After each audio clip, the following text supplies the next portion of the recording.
निपवगः बड़ंगनमा हे मैया चैत महीनमा निपवगः बड़ंगनमा हे मैया चैत महीनमा चैत महीनमा राम चैत महीनमा चैत महीनमा राम चैत महीनमा नवो दिन करब पूजनमा हो राम चैत महीनमा नवो दिन करब पूजनमा हे मैया चैत महीनमा निपवगः बड़ंगनमा हे मैया चैत महीनमा शुक्ल प्रतिभाक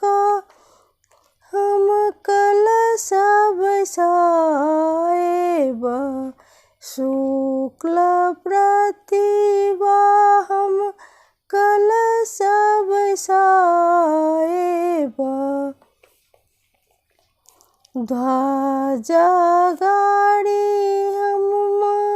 जयंती खसाएब ध्वजा गाड़ी माँ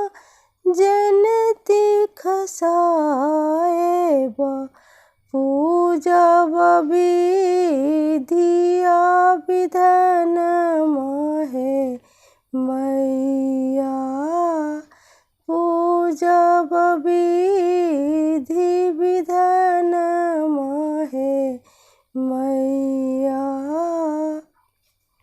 चैत महीनमा निपवगः बड़ंगनमा हे मैया चैत महीनमा पटवा सलाल रंग आचरी मंगाएब मालिया सरहुल के माला गुथाएब पटवा सलाल रंग आचरी मंगाएब मालिया सरहुल के माला गुथाएब पाठ करब गुणगनमा हे मैया पाठ करब गुणगनमा हे मैया चैत महीनमा निपवगः बड़ंगनमा हे मैया चैत महीनमा अगर गुगुलमा मंदिर गमकाएब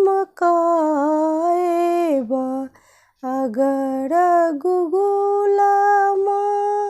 मंदिर गमकाएब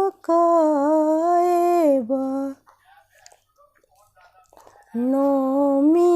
दिन कन्या भोजन कराएब नौमी दिन कन्या भोजन कराएब आशीष में आना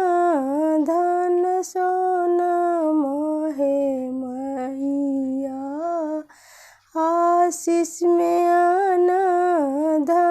सोनमा हे मैया चैत महीनमा नीप बगहा बड़े अंगनमा हे मैया चैत महीनमा चैत महीनमा रामा चैत महीनमा चैत महीनमा रामा चैत महीनमा पूजब नवो दिन पूजनमा हे मैया करब नवो दिन पूजनमा हे मैया चैत महीना